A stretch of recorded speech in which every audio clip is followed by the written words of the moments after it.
So I'm going to discuss a little bit of Chandler versus Gaethje. I think people, when they watch a fight, especially a fight that's exciting, all they care about is that. All they take away from it is that. How much of a warrior both guys were. And they are. Both of these guys are warriors. They're guys who are very aggressive. They're guys who they want to slug it out. But I think there's something that people are maybe missing. And it's that this fight couldn't have been anything but that.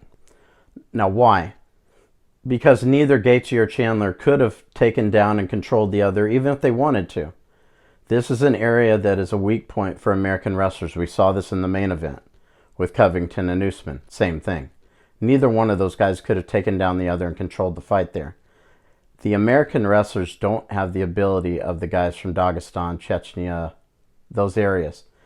You saw when Khabib fought Justin Gaethje, as soon as he took the fight down, the fight was over. It was just a matter of when it would end. The American wrestlers don't have the ability to contain the fight on the ground. They don't have the experience in judo and sambo from a young age. Now, wrestlers in America, of course, they know how to control people, ride people on the ground and whatnot.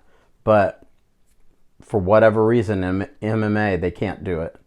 And that's why a fight like this can play out into such a war between two wrestlers. Because they couldn't have controlled each other on the ground if they wanted to. And that's why Usman and Covington will always play out to be a lot like a war. Because those guys are pretty evenly matched. But neither guy can get to a point where they're dominant in one spot. Usman's a little bit more devastating standing up. His punches have more snap than Covington. But neither one of those guys can find a big gap where they can get a big lead in the fight by controlling a person in one area.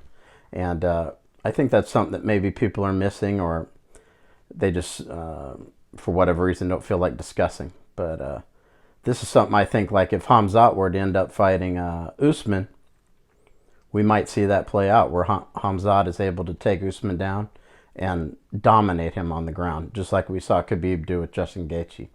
So in the future, this is something to look to.